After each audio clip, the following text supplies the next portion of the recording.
Assalamualaikum warahmatullahi wabarakatuh. Selamat malam, selamat siang, selamat pagi, dan salam Om Swastiastu, Namo Buddhaya, salam kebajikan, salam rahayu, salam latis. Malam ini kita bicarakan tentang banyaknya bermunculan kelompok-kelompok Islam yang sengaja dibina oleh para imperialis dan neokolonialis dengan cara-cara yang sangat halus, sangat lembut, dan mereka bermain di luar dari konteks yang dalam konteks terlihatlah mereka bahwa mereka tidak bermain dalam Islam, tapi mereka lah yang memainkan semuanya, hingga mereka pun berada tidak dalam lingkaran Islam, tapi mereka berada di luar Islam, tapi mereka mempengaruhi cara berpikir Islam. Nah, neokolonialisme ini selalu bermain dalam bentuk-bentuk yang sangat-sangat khusus. Mereka selalu mendidik orang-orang tertentu hingga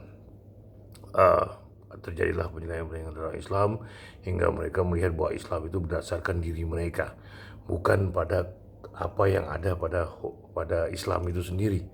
Hingga Islam banyak yang diselewengkan, banyak Islam yang dijadikan alat untuk mempengaruhi, memperdayakan, dan juga memperkuat eksistensi mereka dalam sebuah negara. Nah, inilah Indonesia Raya saat ini. Indonesia Raya sudah banyak kumpulan-kumpulan Islam, dan mereka pun terdiri dari organisasi-organisasi yang bertujuan politik seperti NII, yang saat ini yang paling populer itu adalah NII, Negara Islam Indonesia, dan lalu juga HTI, Khilafah, dan semi-semi ISIS. Sudah banyak yang berkeliaran di Indonesia Raya ini, dan juga Wahabi yang menghilangkan konteks budaya kebangsaan bangsa ini. Nah, inilah yang terjadi, bahwa dengan cara-cara seperti inilah mereka dapat mempengaruhi masyarakat, karena mereka melihat bahwa masyarakat Indonesia ini sangat mencintai agamanya, sangat mencintai proses dalam pembelajarannya, dan mereka pun sangat mencintai Allah dan Rasulullah, hingga ini bisa dengan mudah dimanfaatkan beserta para waliullah, hingga ini mudah dimanfaatkan oleh mereka menjadi tempat untuk mereka mempertahankan kekuatan mereka dalam pengajaran Islam. Nah, di manakah hal-hal yang dihilangkan oleh mereka? Pertama adalah menghilangkan konsep budaya. Konsep budaya ini mau dihilangkan secara keras, yaitu melarang mereka mengadakan acara-acara tarian-tarian, dan juga segala hal yang berbau-bau tentang Indonesia. Lalu juga mereka menyekar itu udah bagian dari proses budaya. Demikian juga kunjungan sebelum Lebaran, sebelum Ramadan, untuk mengunjungi orang tua, mendoakan mereka dalam kubur. Lalu juga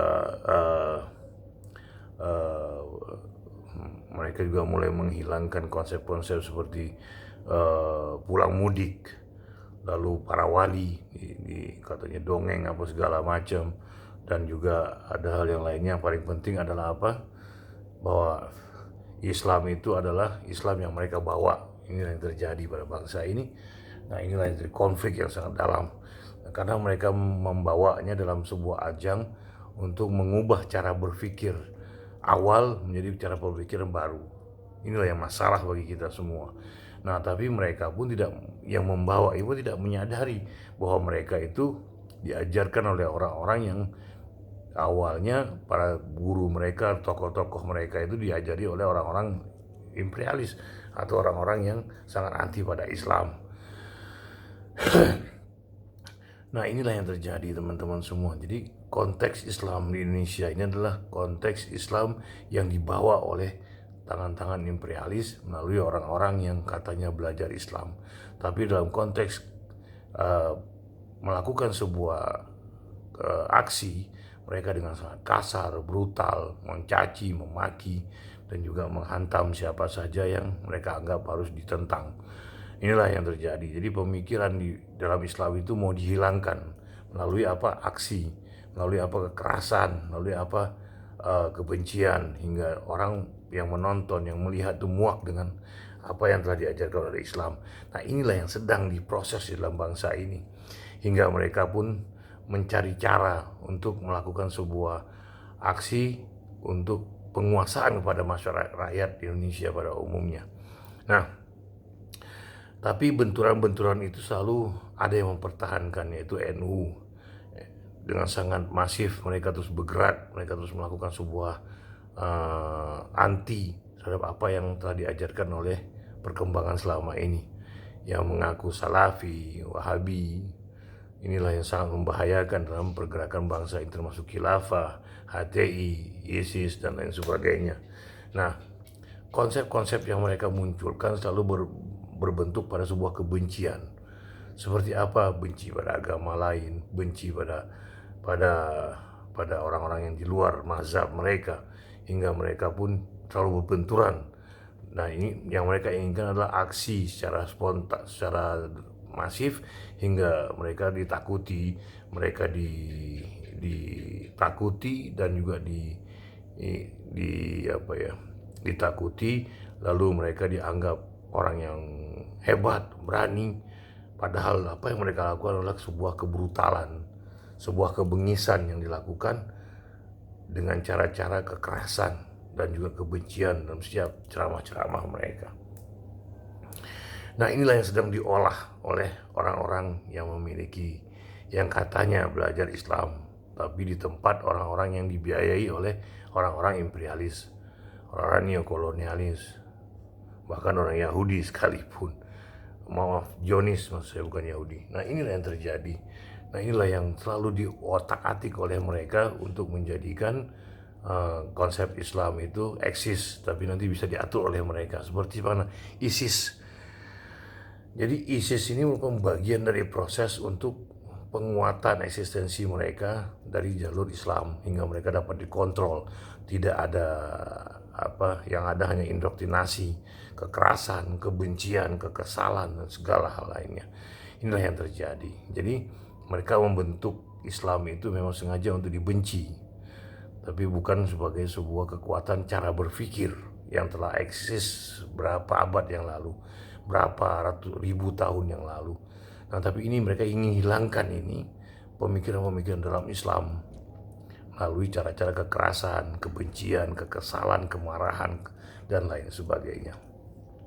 Seperti ISIS telah terjadi, bahwa seperti Hillary Clinton mengakui bahwa mereka membiayai Al-Qaeda di Afghanistan, lalu mereka juga membiayai ISIS dengan bukti-bukti konkret, lalu seperti pendanaan untuk ISIS, lalu pelatihan untuk ISIS yang dilakukan oleh Amerika, Inggris, Israel, dan beberapa negara Eropa lainnya, dan dilatih di tempat yang sangat dekat dengan negara sasaran seperti Irak dan Suriah, yaitu di perbatasan Turki. Nah, inilah yang terjadi, teman-teman semua. Tapi bila kita tidak melakukan sebuah aksi dalam cara berpikir, maka kita tidak akan mampu melihat Islam secara utuh, melihat Islam dalam sebuah konteks ilmiah, Islam sebagai sebuah pemikiran, Islam sebuah rahmatan lil alamin, itu dihilangkan dalam bentuk-bentuk seperti yang telah saya sebutkan tadi. Nah, jadi mereka ini, orang-orang imperialis dan neokolonialis ini, selalu mendompleng Islam untuk mereka kuasai sebuah negara. Inilah yang mereka lakukan, hingga mereka keras, hingga mereka kesal, marah, dan jadi yang dimunculkan oleh mereka adalah pembunuhan, kekerasan, kebencian, penistaan, dan lain sebagainya. Jadi dilihatlah Islam itu adalah agama yang sangat murahan, tidak berarti, dan tidak memiliki daya intelektual yang sangat tinggi. Disinilah yang terjadi. Nah, tapi mereka, penguasaan mereka lakukan, mereka juga tidak hanya bekerja pada orang-orang yang ada dalam Islam yang mereka telah kelola, telah bina, tapi mereka juga bermain dalam konteks kepemerintahan, ke pusat-pusat lembaga-lembaga swadaya masyarakat, lalu juga untuk pembiayaan pesantren dan lain sebagainya, masjid-masjid. Nah, inilah yang menjadi masalah bagi kita semua. Karena apa? Karena masyarakat Islam Indonesia ini sangat melihat agama itu merupakan bagian dari sebuah kekhususan untuk kepribadian mereka. Jadi mereka, ketika mereka suka dengan apa yang diajarkan, maka mereka akan masuk ke dalamnya secara penuh, secara kafah, tanpa ada analisa, tanpa ada koreksi, tanpa ada berpikir, tanpa ada bertanya. Karena itu tadi, karena mereka mempercayai bahwa ini adalah kebenaran. Nah inilah Islam, itulah kebenaran bagi bangsa ini. Nah inilah yang terjadi. Demikian juga orang-orang Nasrani yang terlalu berkiblat pada Israel, yang menganggap Israel adalah tanah perjanjian antara Tuhan dan Nabi Musa alaihissalam. Tapi bahwa mereka juga tidak menyadari bahwa keberadaan sebuah negara itu berdasarkan dia berkesinambungan, sustainable, berkelanjutan. Kenapa berkelanjutan? Masyarakat yang di dalam sebuah negara itulah bangsa yang selalu ada sebelum bangsa lain ada. Jadi seperti Indonesia, masyarakatnya, nah dulu kan berkepulau-pulauan, berkerajaan-kerajaan, akhirnya menjadi satu bangsa Indonesia, tapi penduduknya masih tetap memiliki wilayah budaya yang sama, memiliki keagamaan yang sama. Nah, tapi Israel tidak pernah memiliki kebudayaan yang sama dengan Palestina. Kenapa? Karena mereka mendukung seperti itu, dan lalu mereka membuat konsep bahwa dalam ajaran-ajaran agama non-Islam, mereka selalu mengajarkan bahwa Israel adalah orang punya kekuatan, punya kekuasaan, punya bahwa negara pilihan Tuhan dan lain sebagainya. Nah inilah yang dipakai untuk sebagai alat kekuasaan politik untuk mempengaruhi sebuah negara melakukan sebuah tindakan aksi untuk kepentingan negara yang tempat mereka belajar. Jadi seperti ini yang terjadi di bangsa ini. Nah inilah yang terjadi teman-teman semua, bahwa bangsa-bangsa neokolonialisme dan imperialisme selalu menggunakan agama sebagai bagian dari proses untuk merubah sebuah tatanan budaya yang ada dalam masyarakat, hingga masyarakat pun tidak pernah diberi kesempatan untuk melihat cara berpikir, menggunakan alat pikirnya untuk menilai, lalu membedah, lalu menganalisa, lalu mempelajari. Ini mereka tidak gunakan. Karena apa? Mereka melihat bahwa otak itu tidak boleh digunakan. Jadi penggunaan untuk hal ini adalah mereka harus menguasai tokoh-tokohnya dulu. Seperti itu. Dan tentunya dengan modal yang sangat besar. Seperti itu. Nah inilah yang terjadi pada bangsa Indonesia ini. Jadi bangsa ini adalah bangsa yang sangat-sangat mencintai agamaan apapun bentuknya. Dan tapi mereka digunakan oleh orang-orang yang dibiayai oleh kaum neokolonialisme dan imperialisme untuk melakukan sebuah aksi penguasaan sebuah negara. Inilah yang terjadi. Jadi agama adalah bentuk atau eksistensi yang ingin mereka kuasai. Kebanyakan cenderung-cenderung seperti ini adalah negara-negara yang memiliki fasilitas-fasilitas yang sangat besar, seperti SDM-nya, sumber daya manusianya, lalu juga sumber daya alamnya, lalu penjualan produk-produk hasil dari sebuah negara untuk jadi alat untuk penguasaan pemasaran produk-produk mereka. Demikian sempitnya cara berpikir hingga bangsa-bangsa yang dikuasai oleh mereka itu takluk dan tunduk pada mereka. Inilah yang terjadi. Sangat membahayakan sekali, iya. Sangat merisaukan sekali, iya. Jadi demikianlah teman-teman semua, bahwa alat-alat yang digunakan oleh mereka merupakan bagian dari proses untuk penaklukan sebuah wilayah.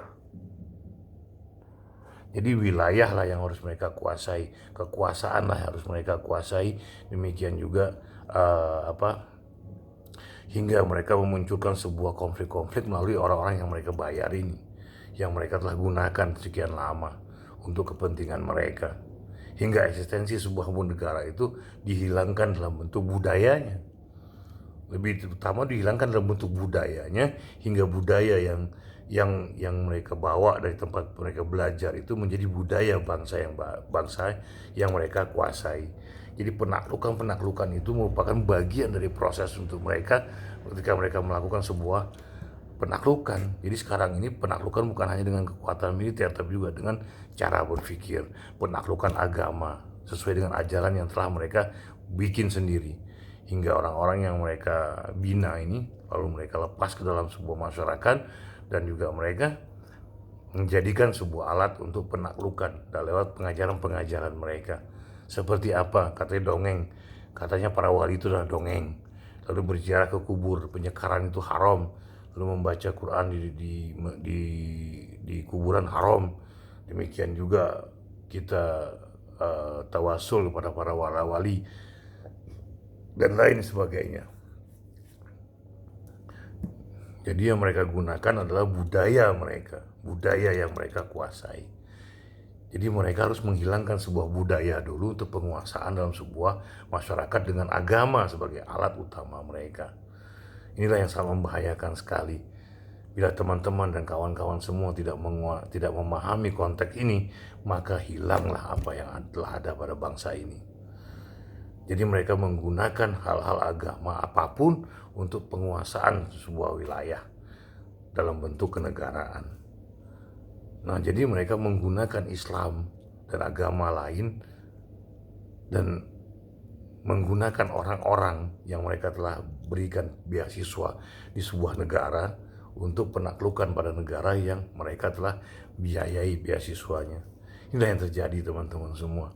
Jadi analisa, teori, pembanding dan lain sebagainya itu tidak dibolehkan keberadaannya dalam pada bangsa Indonesia. Karena apa? Karena kebanyakan cara mengajar di bangsa ini adalah cara indoktrinasi, bukan cara dialog, diskusi, penjabaran. Inilah yang terjadi, teman-teman semua. Hingga kita senang dengan negara-negara yang menghasilkan orang-orang kita menjadi seorang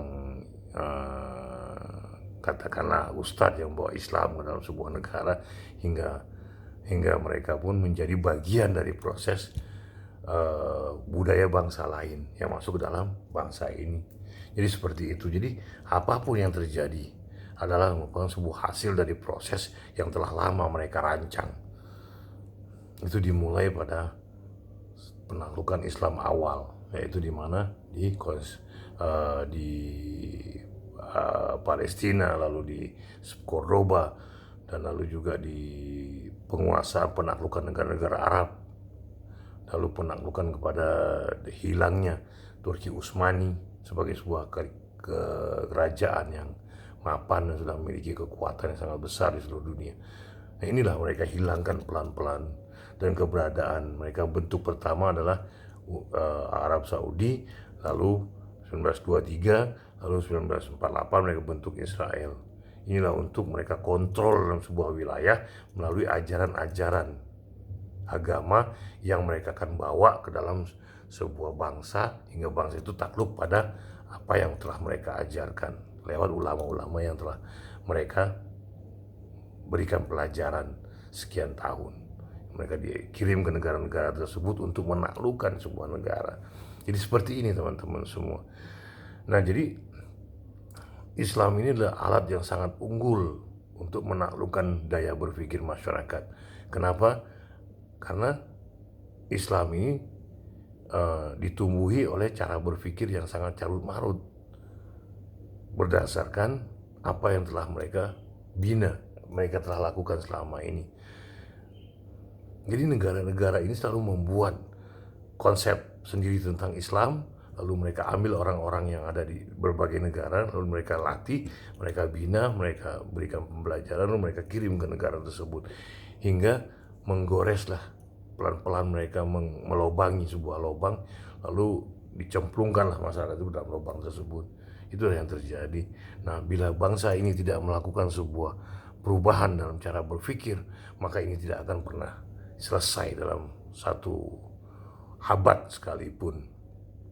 Dan kita menghayal untuk menjadi sebuah negara yang besar, tapi tanpa ada pemikiran yang jelas dalam konsep berpikir, atau epistemologinya tidak dibenahi, juga dalam dunia literasi tidak dikuatkan, diskusi tidak dikuatkan, tulis-menulis tidak dikuatkan, demikian juga buku-buku tidak disebarkan.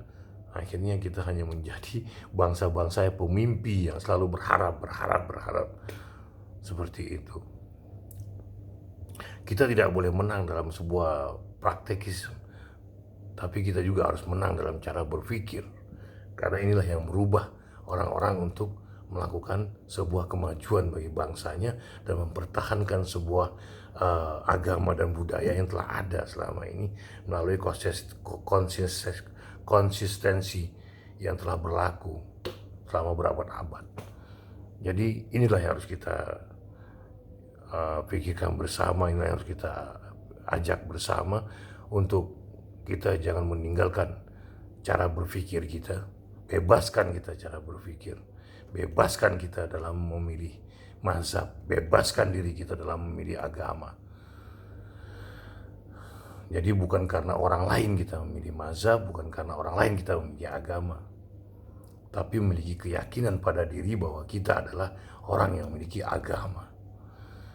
Karena orang-orang yang seperti yang saya jelaskan tadi adalah orang-orang yang ingin menghilangkan sebuah budaya agar penaklukannya dilakukan dengan mudah tanpa disadari, hingga hilanglah sebuah pemikiran-pemikiran yang ada di dalam lingkungan rakyat bangsa tersebut.